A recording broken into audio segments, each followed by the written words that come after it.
Imagina esto, estás en un pub de Boxing Day, es el día después de Navidad, hay gente con familia, con amigos, con cerveza, es un día normal de fiestas en Londres. El encargado de ese pub llama a la policía porque huele a crack cocaína saliendo del baño de minusválidos. Cuando los agentes entran, encuentran a un hombre de 45 años, tienen un bebé con ellos, un amigo también está ahí, lo registran. En los bolsillos, crack cocaína, anfetaminas, diazepam, pregabalina. El hombre admite todo, 4 cargos, culpables todos. En la sala de tribunal de Hebburn Corner, hace un silencio raro cuando su abogado dice algo que, en cualquier otro caso, sería absurdo como defensa. Reconocerán al acusado por el intensísimo papel que ha interpretado en su reciente propaganda de televisión. El hombre se llama Paul Anderson. Y si alguna vez viste Peaky Blinders, ya sabes quién es. Pero probablemente no sepas su historia real. Y eso es exactamente en lo que vamos a hablar hoy. Porque hay algo profundamente incómodo en la historia de Paul Anderson que va más allá del escándalo.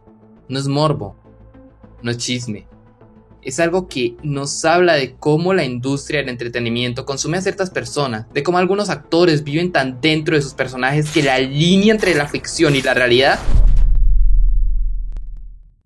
En el caso de Paul Anderson, esa línea desapareció por completo. Paul Anderson nació el 12 de febrero de 1978 en Kensington, South London. Kensington es un barrio de los privilegios. Es uno de esos lugares donde el sur de Londres te forma de una dureza particular. Trabajas pronto, aprendes pronto y si no te aferras a algo, el mundo te lleva sin preguntar a dónde quieres ir. Anderson dejó la escuela a los 14 o 15 años, no por rebeldía, era la realidad de su entorno. Empezó a trabajar como revendedor de entradas a las puertas de los conciertos, los llamados ticket scalpers. Estaba afuera, en la calle, tratando de hacer dinero mientras adentro pasaba algo que él quería: música, escenarios, el centro de atención, porque lo que Paul Anderson quería en realidad era ser vocalista de una banda de rock. Eso lo dijo él mismo en 2015, en una entrevista con Interview Magazine. Siempre quise ser el frontman de una banda, no futbolista, no actor, frontman, nada más. Pero la vida tiene un sentido del humor extraño. Una noche estaba en una cena con amigos y una chica con la que salía en ese entonces le preguntó si alguna vez has pensado en actuar? Y algo hizo clic.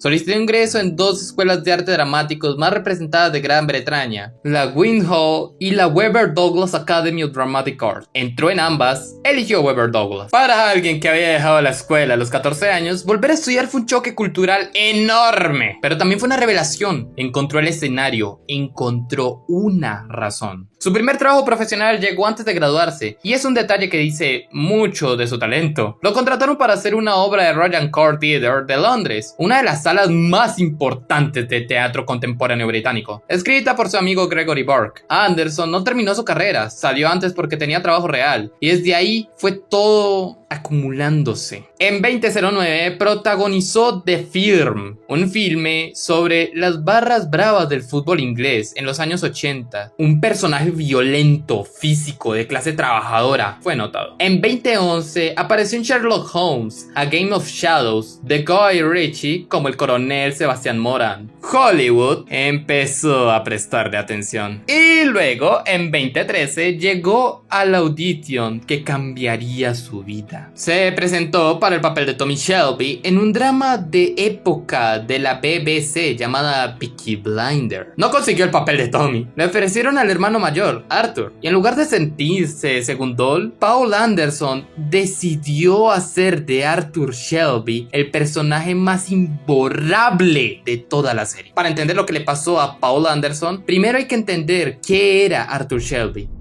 Arthur no era simplemente el hermano grande, el matón del grupo. Era el hombre que regresó de la Primera Guerra Mundial completamente roto, con lo que hoy llamamos PTSD severo o Post Traumatic Stress Disorder, en una época en que eso ni siquiera tenía nombre. Era el hombre que cedió el liderazgo de la familia a su hermano menor, Tommy, porque las mismas manos que podían matar también le temblaban por las noches. Era alguien que encontró en la violencia, el alcohol y la cocaína la única forma de silenciar diferenciar el ruido de su cabeza, y Paul Anderson lo entendía desde dentro. En una entrevista con Dink of Greek, Anderson describió cómo construyó ese interior. Tienes que recordar que Arthur tiene estrés postraumático. Eso nunca fue diagnosticado. Nadie sabía qué significaba. Los hombres volvían de la guerra y bebían sus sentimientos, los sacaban de otras formas. Hay ese ruido en la cabeza que nunca entendió. En esa misma entrevista, Anderson reveló algo aún más importante sobre cómo el personaje vivía en él. Arthur puede realmente entrar en mi subconsciente. Simplemente se cuela ahí. Y me gusta eso. Ojo,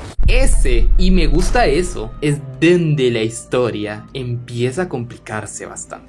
Porque hay una diferencia entre un actor que habita un personaje y un actor que deja que el personaje lo habite a él. Anderson pasó 9 años haciendo a Arthur Shelby, 9 años interpretando el trauma de la guerra, la autodestrucción, la adicción al alcohol y la cocaína, la violencia descontrolada, la culpa perpetua. 9 años poniéndose en ese estado mental. En una entrevista con Clash Maganais fue muy directo sobre esa relación. Arthur me gusta porque bajo toda esa bravuconería hay una verdadera sensación de vulnerabilidad. Hay un sentimiento subyacente de remordimiento. He intentado mostrar por qué actúo como actúo, que no es solo un hombre horrible. Y lo que decía de sus personajes oscuros en general, también para Interview Maganais. Son los roles más interesantes de interpretar, violentos, brutales, personajes oscuros. Hay mucho alcance porque puedes hacer el tipo bruto, obvio, pero también puedes jugar con las diferentes capas dentro de un hombre violento. Aquí está la paradoja que nadie en la industria quiso nombrar en voz alta durante años. Paul Anderson era extraordinariamente bueno en ese papel, porque entendía su oscuridad desde dentro. Y cuando más bueno era ese papel, más se le exigía profundizar en ella. Pero nadie le preguntó pronto a qué precio. En 2015, mientras seguía haciendo Peaky Blinders, Anderson filmó The Revenant con Alejandro González Iñárritu y Leonardo DiCaprio. 7 meses en Canadá en condiciones físicamente brutales, filmando en frío extremo, bajo hambre deliberada, para que los actores parecieran auténticamente demacrados. 12 horas en barco en el océano. Anderson habló de eso en la entrevista con Sean Maganais. No creo que vuelva a tener una experiencia como esa. Honestamente, no creo que vaya a ver otra película así. Realmente vimos esa experiencia entera. Fue brutal. Ese mismo año filmó Legend con Tom Hardy interpretando a los gemelos Cray. Anderson hacía de Albert Donoghue, asociado de los Cray. Más violencia, más clase trabajadora londinense, más mundo criminal. Y simultáneamente, de vuelta a Bergman Fiction, seguía siendo Arthur Shelby. El patrón es claro. Anderson eligió o le fue dado un tipo de personaje consistente, violento, oscuro, clase trabajador, roto, y era bueno en eso, tan bueno que nadie cuestionó si vivir en ese espacio mental durante casi una década completa pueda tener consecuencias. Peaky Blinders terminó el 2022, después de las 6 temporadas. Arthur Shelby había sobrevivido a traiciones, intentos de asesinato, guerras de bandas, sus propios intentos de suicidio dentro de la serie y una relación complicada con la fe y la redención. Y cuando terminó el rodaje, Paul Anderson tenía 44 años y no tenía a Arthur.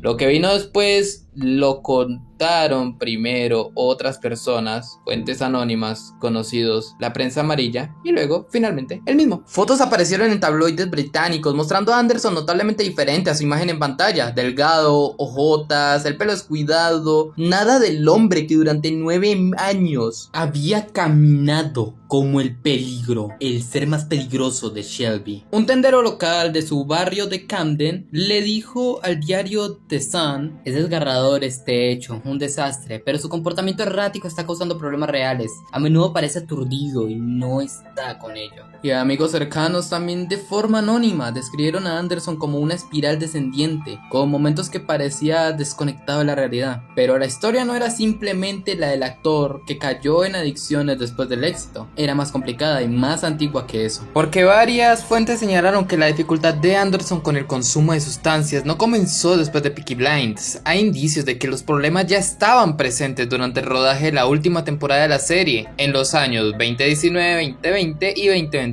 Un fanático en Reddit que afirmaba haber estado en producciones cercanas escribió que Anderson luchó mucho durante el rodaje de la última temporada. No hay confirmaciones oficiales de eso y debe tratarse como rumor, pero encaja con la cronología de las fuentes verificadas que sí sostienen. Y hay algo más que las fuentes verificadas sí dicen. Su abogado en el tribunal de Highbury Corner en el enero de 2024 dijo algo que fue citado textualmente por Mail Online y High Times, entre otros. Reconocerán al acusado por el intensísimo papel que interpretó en una reciente serie de televisión. Es una defensa que en su ambigüedad lo dice todo. El abogado no está negando que su cliente tuviera problemas, está contextualizando. Estaba diciendo, este hombre pasó años interpretando a un adicto, un hombre que se autodestruye, y la línea se borró. Boxing Day, el pub de Camden. El encargado llamó a la policía al oler lo que cree son vapores de crack cocaína saliendo del baño. Cuando la policía llega, Anderson está intoxicado. Le encuentran crack cocaína, anfetaminas, diazepam y pragabalina. El diazepam, nombre genérico de Valium, es un tranquilizante. La pragabalina se usa como anestesiante ante la ansiedad y el dolor nervioso. Las anfetaminas son estimulantes y el crack cocaína es crack cocaína. Lo que es esa combinación pinta no es un hombre de fiesta, pinta a alguien que lleva un tiempo usando esas sustancias juntas, que ha construido una rutina química para gestionar algo que de otra manera no puede gestionar. Anderson se presentó ante el tribunal el 25 de enero de 2024. Se declaró culpable de los 4 cargos, multa de 1.345 libras esterlinas y un mandato judicial que acudiera a una evaluación con un trabajador social para determinar si era dependiente de las drogas clase A. No fue. Una orden de arresto fue emitida en Highbury Corner Magistrates Court, pero fue retirada posteriormente porque las autoridades no pudieron localizarlo. El 13 de junio de 2024, Paul Anderson publicó un video en sus Instagram Stories. Miraba directamente a la cámara y dijo esto, que está documentado por el NME, la Divide y varios otros medios. Igual que tú, busca dentro, encuentra por ti mismo, supera las luchas, las tribulaciones, el dolor que estás sintiendo. No hay historia sin lucha, créeme. Yo he luchado y lucho hoy de la misma manera que tú y lo manejaremos. Y luego añadió: si puedo ayudar a lidiar con tus luchas, hagámoslo juntos. Hagamos de esta la primera de muchas conversaciones, porque no puedes hacerlo solo, necesitas ayuda. Y finalizó: puedes ayudar a otros y eso a su vez te ayuda a ti. Se llama servicio, así que date la vuelta, amigo mío. Busca a alguien más que también esté sufriendo y por mucho que te cueste, ayúdale, porque descubrirás que eso te ayudará a ti. Aunque no lo creas, recuerda esto, somos increíbles, tú eres increíble. No negó nada, no habló de los cargos específicos, pero habló con la honestidad de alguien que sabe exactamente de qué lado de la lucha está hablando, porque lleva tiempo viviéndola. Los fans respondieron masivamente, muchos con preocupación, muchos con apoyo, pero el tipo de momento que se vuelve viral, no porque sea escandaloso, sino porque tocó algo real.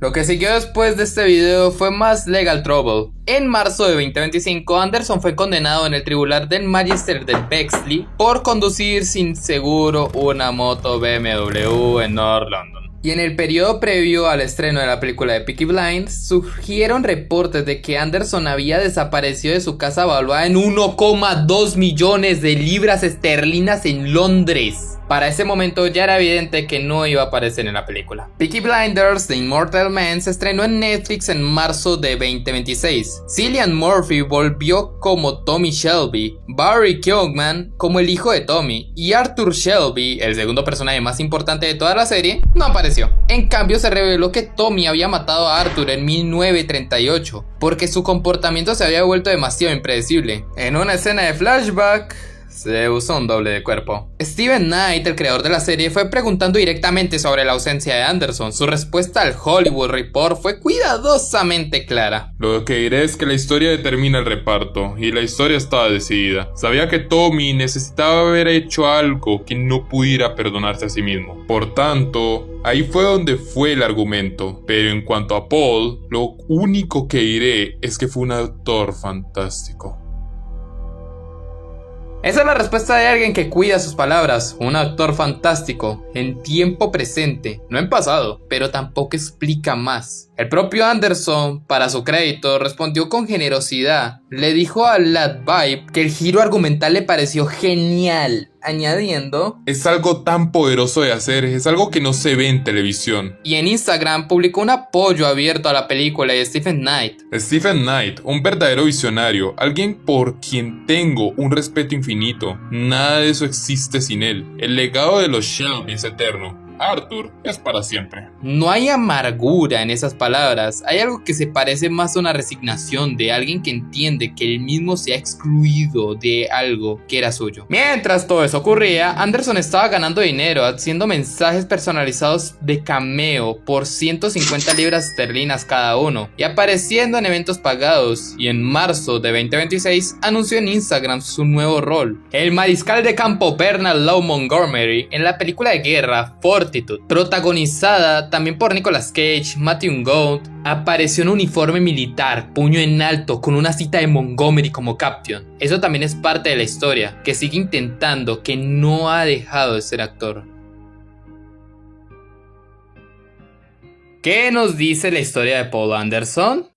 Primero, que hay un tipo de actuación que la industria celebra sin preguntar qué le cuesta al cuerpo de quien lo ejecuta. El method acting extremo, el vivir dentro del personajes traumatizados durante años, no es simplemente una técnica, es también una forma de exposición sostenida a estados mentales muy oscuros, y algunos cuerpos y algunas historias personales son más vulnerables a eso que otros. Anderson venía de una infancia de clase trabajadora en South London, dejó la escuela a los 14, pasó años en la precariedad económica antes de descubrir la actuación, y luego de golpe pasó 9 años habitando un hombre destrozado por la guerra y las adicciones en una industria que nunca preguntó en voz alta si esto era sostenible. Segundo, que el personaje y el actor compartían más de lo que nadie nombró durante el éxito de la serie. Arthur Shelby es un hombre de clase trabajadora inglesa que encuentra en las sustancias una forma de gestionar el ruido en su cabeza. Paul Anderson es un hombre de clase trabajadora de South London que en algún punto encontró las mismas sustancias y encontró en ellas una forma de gestionar algo que tampoco podía manejar de otra manera. ¿Fue el personaje lo que despertó eso en Anderson? ¿O Anderson entendía a Arthur también porque ya llevaba algo de eso consigo mismo?